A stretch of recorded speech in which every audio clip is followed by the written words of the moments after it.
श्री शिवाय नमस्तुभ्यं मित्रों। मैं बताने जा रही हूँ कि होली जो कि 25 मार्च को पड़ने वाली है और यह अपने आप में एक बहुत महत्वपूर्ण है, क्योंकि आप लोगों को पता है इस दिन चंद्र ग्रहण भी पड़ रहा है।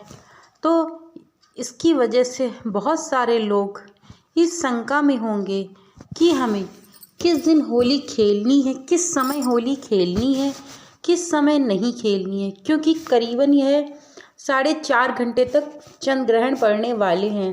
तो सभी जातक मेरे जितने भी धर्मा डायरीज से जुड़े हैं या जो नए हैं, वह ये सोच रहे होंगे कि चंद्र ग्रहण जब पड़ेगा तो क्या हम होली खेल सकते हैं।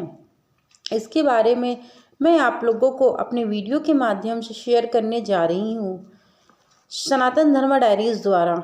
यदि आप लोगों को यह वीडियो अच्छा लगे तो चैनल को लाइक शेयर सब्सक्राइब जरूर करिएगा। यह आप लोगों से एक छोटा सा निवेदन है। होली 25 मार्च को पड़ने वाली जो होली है, करीबन 4.5 घंटे तक चंद्र ग्रहण रहने वाला है और आप लोग इस दुविधा में ज़रूर से ज़रूर होंगे कि क्या हम होली खेल सकते हैं, और यदि हम होली खेलेंगे तो हम किस समय होली खेल सकते हैं। इसी के बारे में मैं चलो आप लोगों को शुरू करती हूँ बताना। साल का पहला चंद्र ग्रहण बहुत महत्वपूर्ण है। 25 मार्च को होली के दिन लगने वाला है। ऐसे में लोगों की चिंता सता रही है कि आखिर होली पर वो रंग गुलाल कैसे खेलेंगे। और सताने वाली बात भी है क्योंकि सुबह 10 साढ़े 10 बजे से आपके चंद्र ग्रहण लग जाएंगे और शाम को 3 बजे तक रहने वाले हैं। तो करीबन 4.5-5 घंटे के जो चंद्र ग्रहण पड़ने वाले हैं, यह बहुत महत्वपूर्ण है, क्योंकि यह जो चंद्र ग्रहण पड़ रहे हैं होली में, यह साल ही नहीं बल्कि 100 सालों के बाद पड़ रहे हैं। इसमें बहुत सारे दुर्लभ योग भी बन रहे हैं और बहुत सारे संयोग बन के आएंगे। बहुत सारी राशियों को बेनिफिट्स दे रहे हैं, तो बहुत सारी राशियों का दुर्भाग्य भी उदय हो रहा है, क्योंकि जब से शनि 18 मार्च को यानी कि कल के दिन से उदय हुआ है अपनी मेन राशि कुंभ में, तब से बहुत सारी राशियों के लिए यह एक चिंता का विषय बना है कि चंद्र ग्रहण जो 25 मार्च को पड़ रहा है, एक तो 100 वर्षों के बाद यह चंद्र ग्रहण पड़ रहा है, तो इसलिए बहुत ज़्यादा महत्वपूर्ण है। इस दिन चंद्र ग्रहण सुबह 10 बजे, अब आपको टाइम बता दें, 10:24। ध्यान से सुनिएगा, 10:24 से लेकर दोपहर 3:01 तक रहने वाला है। यानी होली पर करीबन 4.5 घंटे तक चंद्र ग्रहण का साया रहेगा। और आमतौर पे लोग रंग गुलाल सुबह दोपहर के बीच ही खेलते हैं, शाम को तो कोई खेलता नहीं है। ज़्यादातर लोग सुबह खेलना शुरू करते हैं, जो बच्चे हैं वो सुबह खेलना शुरू करते हैं, और जो घर के बड़े होते हैं जिनको कहीं जाना है, अपने घर जाना है या कहीं भी जाना है होली खेलने के लिए, वह लोग शाम के समय दोपहर के समय खेलते हैं। तो ये 3 बजे के बाद होली खेल सकते हैं। आमतौर पर लोग रंग गुलाल से दोपहर के बीच ही खेलते हैं, आपको मैंने बताया। लेकिन अब वो यह सोचकर परेशान है कि आखिर ग्रहण काल के दौरान हम होली कैसे खेलेंगे, चंद्र ग्रहण का कितना असर होने वाला है। ज्योतिषों की माने तो इस चंद्र ग्रहण का होली पर कोई असर नहीं होगा। दरअसल यह चंद्र ग्रहण भारत में दिखेगा ही नहीं। आपको मैंने पहले ही बताया था अपने वीडियो के माध्यम से कि ये जो चंद्र ग्रहण है यह भारत में नहीं दिखने वाला है, लेकिन फिर भी अपने आप में एक महत्वपूर्ण तो रखता ही है।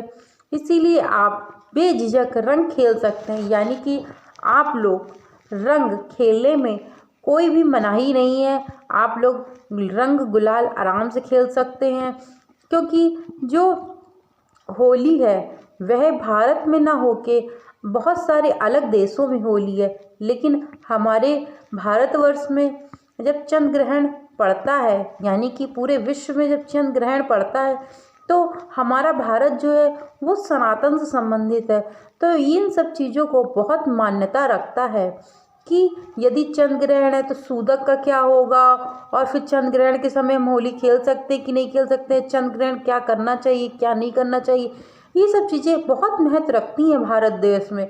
इस कारण से बहुत सारे लोग चिंतित हैं कि वह होली खेल सकते हैं कि नहीं खेल सकते हैं। तो मैंने आपको बताया कि आप होली तो बेझिझक खेल सकते हैं। भारत में चंद्र ग्रहण का सूदक काल भी मान्य नहीं होगा, यानी कि भारत में जो चंद्र ग्रहण का सूदक काल है वह भी मान्य नहीं होगा, क्योंकि मैंने आपको बताया यह जो होली है, यह जो चंद्र ग्रहण है भले ही 100 वर्षों के बाद पड़ रहा है, परंतु यहाँ भारत में नहीं पड़ रहा है। इस कारण से इसका सूदक काल भी मान्य नहीं होगा। इसीलिए आप न केवल रंग खेल सकते हैं बल्कि दैनिक जीवन के सभी कार्य निश्चित ही कर सकते हैं। मतलब यही है कि आप जो दैनिक कार्य होली के टाइम पे करते हैं, अपने घर में पूजा पाठ कुछ भी करते हैं, आप आराम से कर सकते हैं, क्योंकि इसमें कोई मनाही नहीं है, इसकी सूदक भी नहीं माना जाएगा। यह चंद्र ग्रहण देखिए अब किस किस देश से पड़ रहा है ये चंद्र ग्रहण, इस बात को आप ध्यानपूर्वक सुन लीजिए। यह चंद्र ग्रहण यूरोप, उत्तर पूर्वी एशिया, ठीक है, और हमारा जो भारत है वो किस में आता है, वो उत्तर पूर्व एशिया में नहीं आता बल्कि पूर्व एशिया में आता है। दक्षिण अमेरिका, प्रशांत महासागर, अंटार्कटिक महासागर और ऑस्ट्रेलिया, अफ्रीका, अंटार्कटिक जैसी जगहों पर दिखने वाला है। इस चंद्र ग्रहण का जो इफ़ेक्ट है वो ज़्यादा से ज़्यादा इन्हीं देशों में नज़र आने वाला है। भारत में इसका कोई खास प्रभाव नहीं पड़ेगा। यदि आप बहुत चिंतित हैं कि जो राशियों में प्रॉब्लम्स हो रही होंगी उनको लेके, तो आप ग्रहण काल में 9 ग्रह मंत्रों का जाप भी कर सकते हैं। यदि आप सोच रहे हैं कि आपको ग्रहण के समय भगवान की मंत्रों का जाप करना है, तो आप भगवान के मंत्रों का जाप आराम से कर सकते हैं। 9 ग्रह के मंत्रों का जाप, गायत्री मंत्र का जाप अथवा महामृत्युंजय मंत्र का जाप करना बहुत ही लाभदायक होगा। यदि आप इस समय पे इन मंत्रों का जाप करते हैं तो भगवान का आशीर्वाद आपको प्राप्त होगा, क्योंकि ज्योतिषियों के अनुसार जो ग्रहण होता है वह बहुत महत्वपूर्ण रखता है। ज्योतिषियों के अनुसार भी नहीं बल्कि वैज्ञानिकों के अनुसार उसमें भी जो ग्रहण है वह बहुत मान्य रखता है। इस कारण से आप ग्रहण काल में 9 ग्रह का मंत्र का जाप और गायत्री मंत्र का जाप अवश्य कर सकते हैं, अथवा महामृत्युंजय जाप करना बहुत ही लाभकारी होने वाला है। चंद्र ग्रहण के बाद गरीबों में काले तिल, यदि आप चंद्र ग्रहण के बाद यह उपाय करते हैं तो उसका आपके जीवन में कोई इफेक्ट नहीं पड़ने वाला है। चंद्र ग्रहण के बाद गरीबों में काले तिल, काले वस्त्र, साबुत उड़द, आटा, दाल, चावल, चीनी या फिर श्वेत वस्त्र मतलब सफ़ेद रंग के वस्त्र भी आप दान कर सकते हैं। सनातन का दान जरूर करें। सत अनाज का दान जरूर से जरूर करें। सत अनाज का मतलब यह है कि आप 7 प्रकार के दानों का अनाज आप जरूर से जरूर करें। इससे आपको बहुत लाभ मिलेगा और आपके जीवन में जो इफ़ेक्ट डालने वाला होगा चंद्र ग्रहण, वह इफ़ेक्ट नहीं पड़ेगा। इस कारण से आप लोग जब चंद्र ग्रहण खत्म हो तो इन उपायों को जरूर से ज़रूर करिएगा। और चंद्र ग्रहण के दौरान जो मैंने बताया इन मंत्रों का जाप आप अवश्य करिएगा। गायत्री मंत्र है, मैं फिर से रिपीट कर दे रही हूँ एक बार, गायत्री मंत्र है, महामृत्युंजय मंत्र है और 9 ग्रहों का जो मंत्र होते हैं उनको आप आराम से घर में बैठ के माला जाप कर सकते हैं। उन मंत्रों का जाप करना आपके लिए बहुत लाभकारी होगा।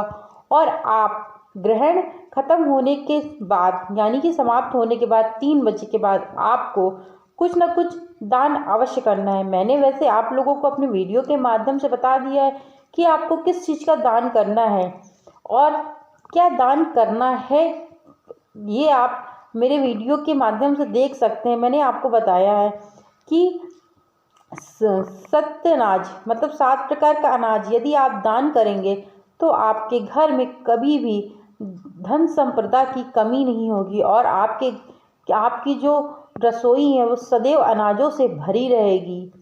और आप चाहें तो काले तिल का दान, काली उड़द का दान, ऐसे बहुत सारे दान आप कर सकते हैं। वस्त्रों का दान भी कर सकते हैं। श्वेत वस्त्र, श्वेत का मतलब मैंने बताया आप लोगों को, सफ़ेद कपड़े का दान। आप चाहे एक रुमाल भी सफ़ेद लेके दान कर सकते हैं। कोई ज़रूरी नहीं है कि आप सफ़ेद कपड़े लें किसी को दान दें। आप सफ़ेद वस्त्र, वस्त्र मतलब होता है कि कपड़ा, आप चाहें तो सफ़ेद रुमाल भी दान कर सकते हैं। इसमें कोई इश्यू नहीं है कि आप जा कर के मार्केट से स्पेशली कपड़ा खरीदें।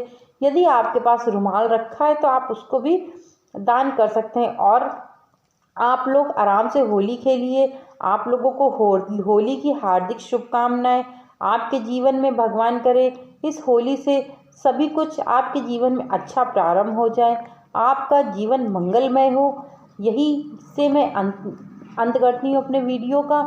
और एक छोटा सा निवेदन है, चैनल को सब्सक्राइब करना मत भूलिएगा और नीचे बेल आइकन उसको क्लिक करिएगा और कमेंट में हर हर महादेव अवश्य से अवश्य लिखिएगा। Thank you so much video को वॉच करने के लिए।